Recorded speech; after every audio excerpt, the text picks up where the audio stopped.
عظم اللہ اجورنا و اجورکم بمصابنا بجعفر ابن محمد الصادق علیہ السلام وجعلنا وإياكم إن شاء الله من الطالبين بثأره مع ابنه الإمام المهدي من آل محمد عليهم السلام.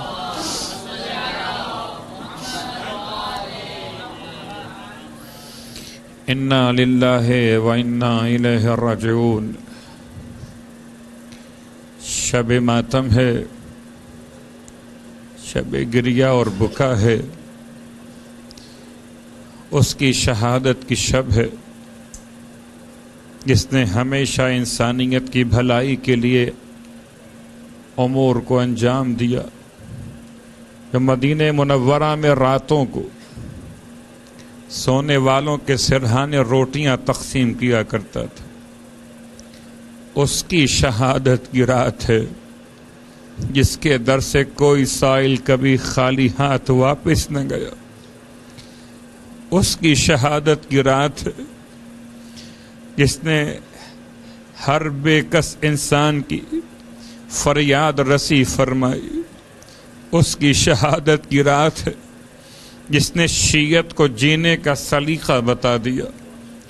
اس کی شہادت کی رات ہے جس نے کربلا کے ماتم کو زمانے میں ایسے قائم و دائم کر دیا کہ آج فرش کسی بھی عنوان سے غم کا بچھایا جائے، کسی امام کی شہادت کا ماتم کیا جائے، مگر سرکار سید الشہداء کا پرسہ ضرور دیا جاتا ہے.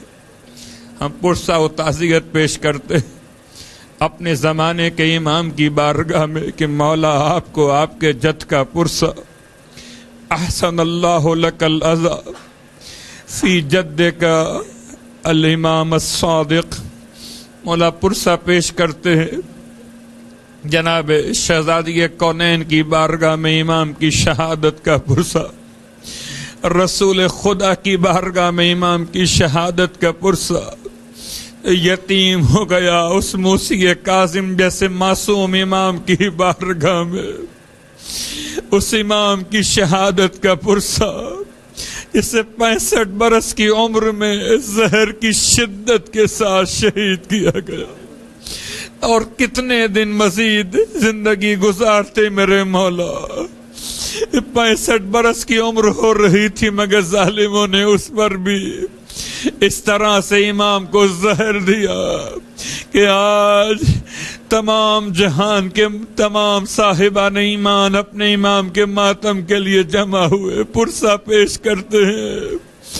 جناب حمیدہ خاتون کی بارگاہ میں امام کی شہادت کا پرسہ. اے خدا، یہ مجلس شہادت امام صادق ہے، رات کا وقت ہے، روشنی کا انتظام ہے، لیکن ہائے قبر امام جعفر صادق. رات کا اندھیرا مدینہ منورہ میں ہے، سارے شہر میں روشنی ہے، لیکن قبر امام جعفر صادق پر اندھیرا چھایا ہوا ہے. اور جب کوئی جنازہ جنت البقیع میں لایا جاتا ہے، اس جنازے کے اعزاء اور احباب جنازے کو کاندھا دیتے ہوئے قبرستان میں آتے ہیں. ارے چاہے قبرستان کے کھلنے کا وقت ہو کہ نہ ہو، مگر جنازے کے لیے کھولا جاتا ہے. اور اس کے جنازے کے ساتھ ساتھ چلنے والے قبر کے پاس پہنچ جاتے ہیں. لیکن ہائے کوئی ماتم دار اگر قبر امام صادق پر جانا چاہے تو اسے دور سے روک دیا جاتا ہے، اور اگر آنکھوں سے آنسو بہا کے پرسہ پیش کرنا چاہے تو اس کی توہین کی جاتی ہے، اور اگر کتاب سے سلام پڑھنا چاہے تو کتابوں کو چھین لیا جاتا ہے. اے خدا، اب وہ دن دکھا کہ جب جنت البقیع میں مثل روز عاشور 15 شوال 25 شوال کا ماتم برپا کیا جا سکے. اے خدا، تمام نظام ہائے ظلم و باطل کو نابود فرما دے. یقیناً شب شہادت کی مناسبت فضائل کا روز نہیں، مناقب کے بیان کی گنجائش نہیں، مگر سیرت امام کہ 65 برس کی عمر میں میرے مولا نے کتنے تحفے صاحبان ایمان کو عطا کیے، زندگی گزارنے کا کیسا سلیقہ دے کر گئے۔ خدا کا بڑا احسان ہے، شکر کے سجدے کیجئے کہ ہمارا ہر امام صادق ہے، اول امام سے لے کر آخر امام تک ہم کسی جھوٹے کے ماننے والے نہ کل کہے جاتے تھے اور نہ آج کہے جاتے ہیں۔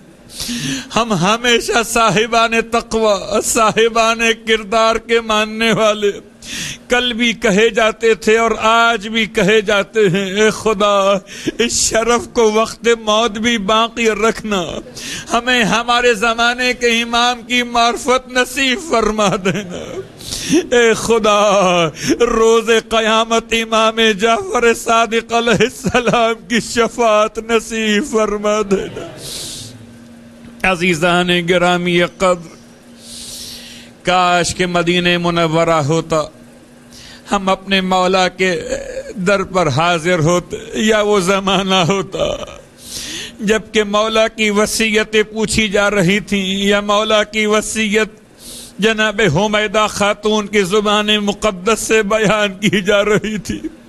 بی بی روتی جاتی تھی اور بیان کرتی جاتی تھی امام کی شہادت کے احوال کو۔ اے خدا، اس وقت ہوتے امام کے جنازے میں شریک ہوتے، سر و سینہ پیٹتے ہوئے جنت البقیع میں جاتے۔ آج اس دن تو نہیں تھے، مگر آج فرش عزا بچھائے بیٹھے ہیں، لیکن عجیب درد کی کیفیت ہے، جس کے نام سے پہچانے جاتے ہیں اس کی مجلس عزا ہے، اور تمام چاہنے والوں کی آبادی ہے۔ اے خدا، اب تو غفلت کے پردے ہٹا دے، اب تو ہمیں ہمارے امام کی معرفت نصیب فرما دے۔ برحمتك يا أرحم الراحمين، وصلى الله على محمد وآله الطاهرين۔